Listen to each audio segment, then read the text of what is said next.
Padre, bueno, te damos gracias por tu amor y tu misericordia. Gracias porque en esta tarde, Señor, nos das vida, nos das salud, nos das la oportunidad de poder reunirnos para aprender de tu palabra y ser formados en obreros tuyos, Señor, obreros poderosos en el reino para llevar el evangelio, para anunciar tu palabra y para dirigir a las personas a ti, Señor. Ayúdanos, Señor, abre nuestra mente, abre nuestro corazón. Permítanos, Señor, poder experimentar también tu presencia y que el gozo tuyo, Señor, el gozo de tu Espíritu, llene nuestros corazones al ir descubriendo la forma, la manera como tú nos vas usando, como tú nos puedes usar para ganar muchas almas para ti, Señor. En el nombre de Jesús te damos gracias. Amén. Amén. Muy bien. Bueno, pues consolidación 1. Empezamos el tercer bimestre. Les felicito, los que cruzamos la frontera, ¿verdad? Y vamos a seguir adelante. Dice, vamos a ir leyendo y explicando lo que está en nuestros manuales. Dice la primera parte, dice, consolidar es afirmar la decisión de los nuevos creyentes de recibir a Jesús. Una vez que la gente recibe a Cristo, hace la oración para recibir a Cristo, nosotros tenemos que enseñarles qué decisión acaban de tomar, los beneficios de haber recibido a Jesucristo en su corazón. Dice, y velar por sus necesidades. Entonces, es confirmar su decisión y velar por sus necesidades. El propósito de la consolidación es que los convertidos permanezcan en el Señor. Ayudarlos para que ellos sigan adelante en el camino de Dios. Dice, la consolidación no es un proceso, un curso ni una simple bienvenida. Consolidar es una forma de vida para el creyente que depende del amor hacia los nuevos convertidos. Bueno, aquí lo dice en el siguiente párrafo, dice, podemos comparar la consolidación con el cuidado y amor que la madre brinda a su recién nacido. ¿Qué madre o qué padres tienen un hijo y lo abandonan y lo dejan? Pues prepárate tu biberón, báñate, te cambias el pañal, es bien fácil, en 3 sencillos pasos.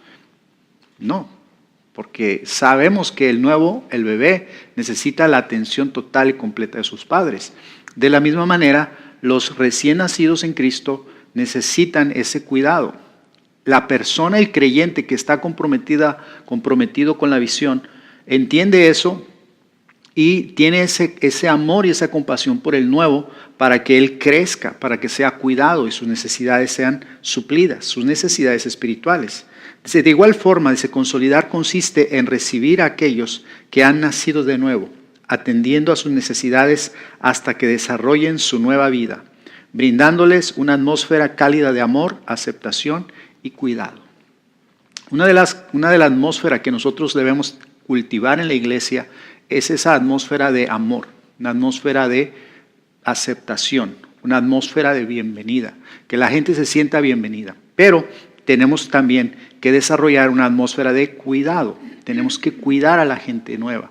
Dios nos va dando personas y a medida que Dios nos va dando personas y cómo los tratamos y cómo los cuidamos y cómo los atendemos y cómo los ayudamos en sus necesidades espirituales, el Señor nos va a ir confiando más personas. Entonces Dios es el que da las almas. Nosotros trabajamos, pero Dios es el que nos da las almas. Y si nosotros somos una iglesia que no cuida bien a los nuevos, Dios no nos va a confiar muchos de sus hijos espirituales. Entonces, si nosotros queremos más personas, entonces debemos desarrollar esa cultura de amor, aceptación y cuidado. Ahora, el deseo de Dios, dice, el primer punto dice, Dios desea que todos sean salvos y vengan al conocimiento de la verdad. Si gustan leer directamente de la Biblia lo que dice el apóstol Pablo a Timoteo, aquí estamos hablando acerca de Pablo y Timoteo. Los dos eran pastores, los dos eran apóstoles, y Pablo le dice esto a su hijo espiritual, Timoteo. A ver, diga conmigo, hijo espiritual. Hijo espiritual. ¿Qué quiere decir eso? Que Pablo se lo ganó para Cristo, pero Pablo lo formó como discípulo y como obrero, ¿sí? Entonces, Ganamos gente para Cristo, pero también los formamos para que sean buenos discípulos, y si son buenos discípulos, entonces se convertirán en buenos obreros, ¿verdad? Entonces, si tú te conviertes en un buen discípulo, cuando Dios te llame a ser un obrero y te mande a cuidar a otros, tú vas a ser un excelente obrero, ¿sí? Ahora sí vamos a leerlo, 1 Timoteo 2, 3 al 4, dice, porque esto es bueno. Vamos a leer desde el versículo 1. Dice, exhorto ante todo que se hagan rogativas, oraciones, peticiones y acciones de gracias por todos los hombres, por los reyes y por todos los que están en eminencia, para que vivamos quieta y reposadamente en toda piedad y honestidad. Pablo dice, oren por toda la gente, oren por las autoridades, para que vivamos en un ambiente de paz. Y luego el versículo 3 dice, porque esto es bueno y agradable delante de Dios nuestro Salvador, el cual quiere que todos los hombres sean salvos y vengan al conocimiento de la verdad. Ese es el deseo de Dios, que ninguno se pierda, que ninguno perezca. Dice, sino que todos procedan al arrepentimiento, que todos sean salvos, que todos vengan al conocimiento del Señor. Dice, su deseo, el segundo punto, dice, es que todos los ganados permanezcan y ninguno se pierda. Dice Mateo 18, dice, así también el Padre de ustedes que está en el cielo no quiere que se pierda ninguno de estos pequeños. Entonces, si Dios nos trae personas, Dios nos hace responsables de que nosotros los cuidemos y que ninguno se pierda. A veces podemos ser muy insensibles. Pues se fue, ya ni modo, pues ya no quería. A lo mejor no era eso, a lo mejor es que no lo cuidamos correctamente, no lo atendimos correctamente. Ahora, debemos ganar a los perdidos, pero no debemos perder a los ganados.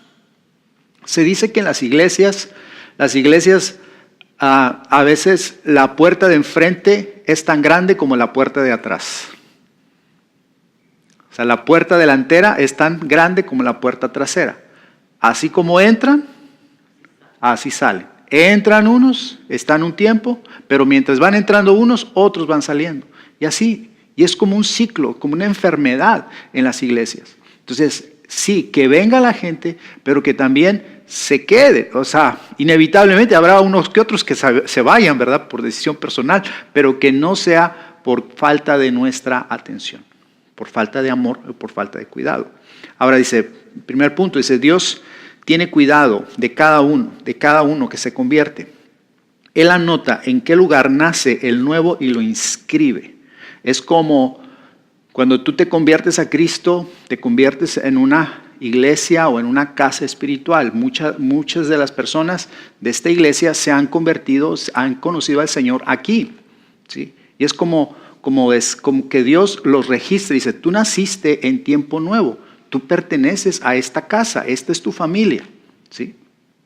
Y hay mucha gente que no sabe ni a dónde pertenece. O sea, porque soy cristiano, creo en Dios, pero no tiene una familia espiritual, no tiene una casa espiritual. Y aquí, por ejemplo, en el Salmo 87, 4 al 6 dice, entre los que me reconocen puedo contar a Rahab, a Babilonia, a Filistea y a Tiro, lo mismo que a Cus.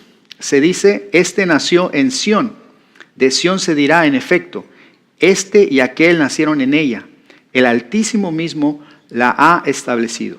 Ahora el Señor anotará, dice, en el registro los pueblos. Por eso dice, este nació en Sión. Este vino a Cristo en esta iglesia. Entonces, Dios quiere que nosotros cuidemos a las personas que vienen, nacen en nuestra iglesia. El modelo de Jesús, basado en 12 discípulos, nació en el corazón compasivo del Señor, quien deseaba guiar y agrupar a las multitudes que lo seguían y eran como ovejas sin pastor. Entonces Dios, por eso el Señor Jesucristo dice, vamos a leerlo aquí en Mateo capítulo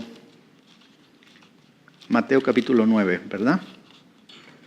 ¿Lo tienen ahí ustedes, verdad? ¿Tienen la cita o nada más? ¿O tienen el versículo? Solo la cita. Ok.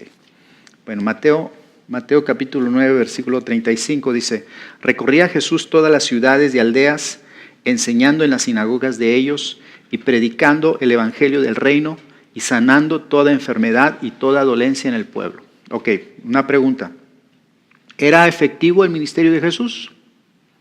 Otra vez, dice, recorría todas las ciudades, enseñaba en las sinagogas, predicaba en todas partes, dice, y sanaba toda enfermedad y toda dolencia en el pueblo. Uno puede decir, eso es suficiente, está bien, pero no era suficiente para Jesús. Y dice el 36, dice, y al ver las multitudes, tuvo compasión de ellas, porque estaban desamparadas y dispersas como ovejas que no tienen pastor. ¿Qué era lo que el Señor le preocupaba de estas ovejas? Iban y escuchaban la enseñanza, iban y eran sanados, iban y se gozaban en lo que Jesús hacía. Sin embargo, se iba Jesús y ¿cómo se quedaban? Desamparados. No podían seguir a Jesús a todas partes. Y eso era lo que le dolía al Señor. Le dolía, veía que la gente tenía hambre por ver las obras de Dios, hambre por la palabra de Dios, pero tenían que trabajar, tenían que atender a su familia. Entonces dice, a él le dolía, tuvo compasión de ellas porque estaban dispersas. O sea, no había un rebaño, no tenían pastores, no tenían líderes que los alimentaran y que los cuidaran, ¿sí? Ahora dice, entonces dijo a sus discípulos, a la verdad la mies es mucha, mas los obreros pocos. Rogad pues al Señor de la mies que envíe obreros a su mies.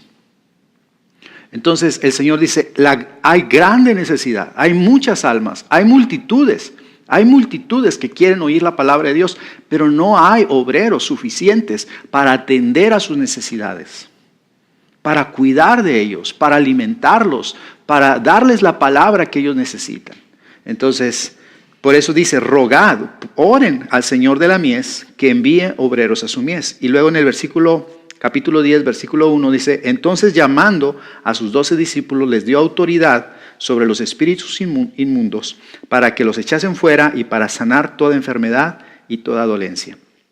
Entonces, aquellos que oraron para que el Señor enviara obreros son los mismos que el Señor después escogió para enviarlos.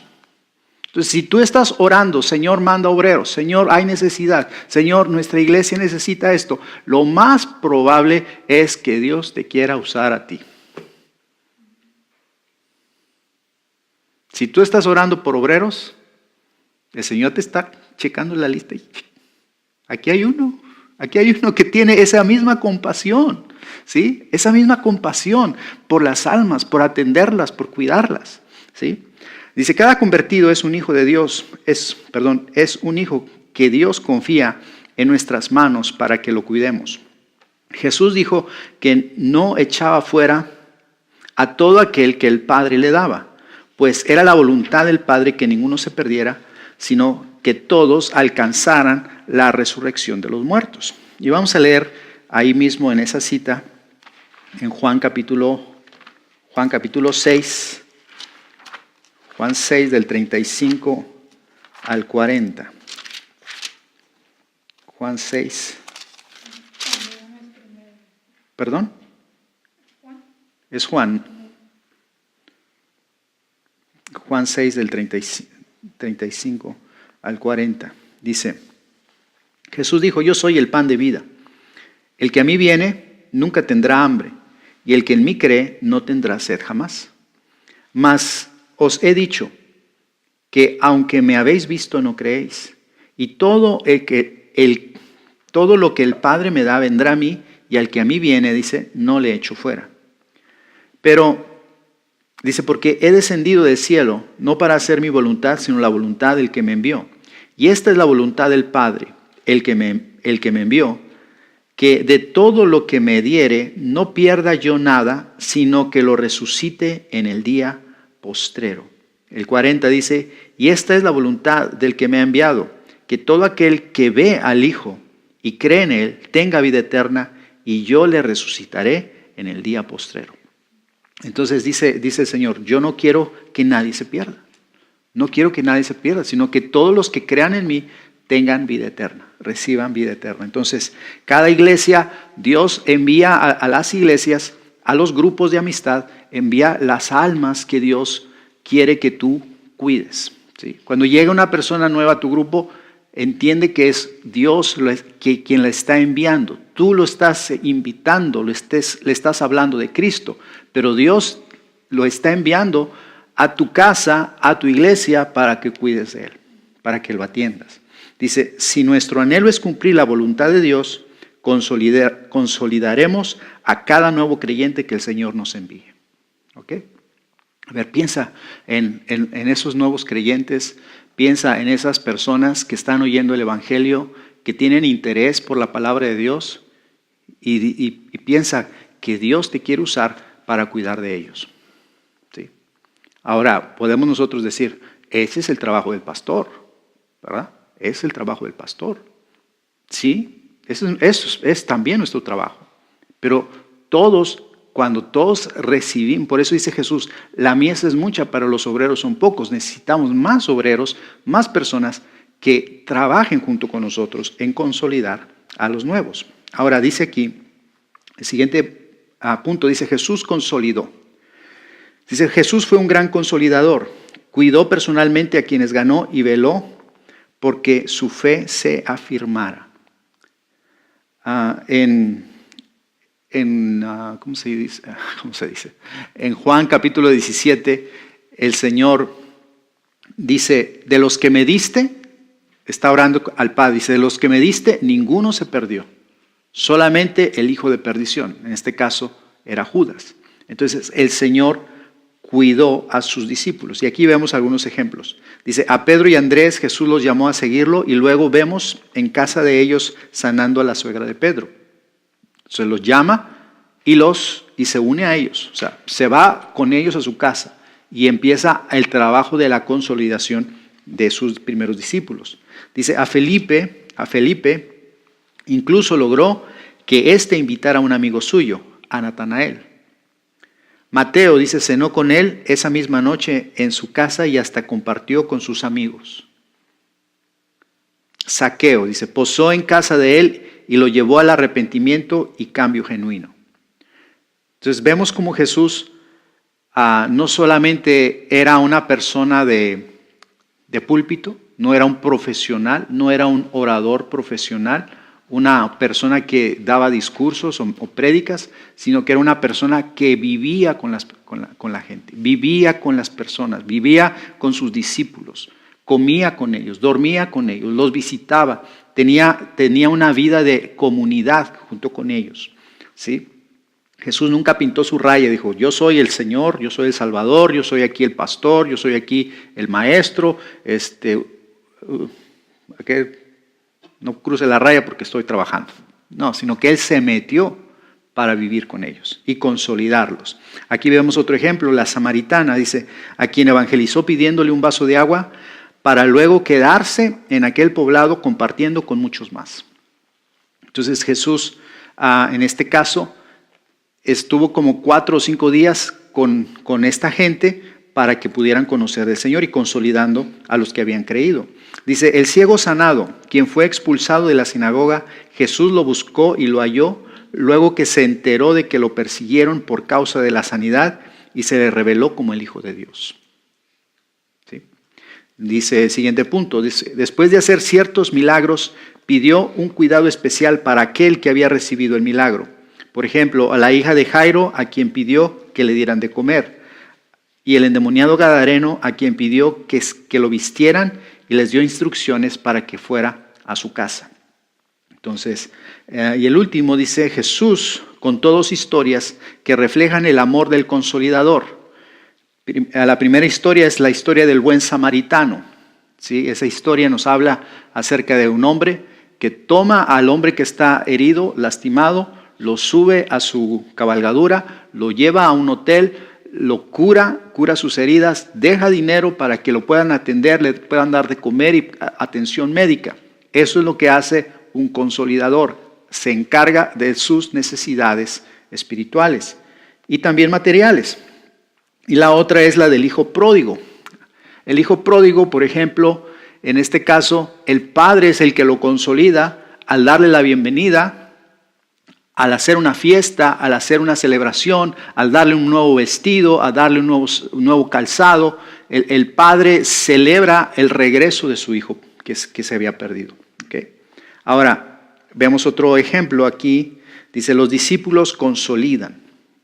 Los nuevos convertidos de Pentecostés fueron bautizados y enseñados y compartían todo. Siempre nos preguntamos, ¿cómo le hicieron los 12 apóstoles para que de la noche a la mañana, después de un sermón, después del sermón de Pedro, se convirtieran 3,000 personas? Vamos a hacer esta pregunta. ¿Qué pasaría si este domingo, aquí en Tiempo Nuevo, se convierten 3,000 personas? ¿Qué pasaría? Vamos a suponer. ¿Renunciaría el pastor? Porque ya es demasiada gente, no puedo solo. ¿Sí? ¿Qué pasaría? ¿Dónde lo vamos a meter?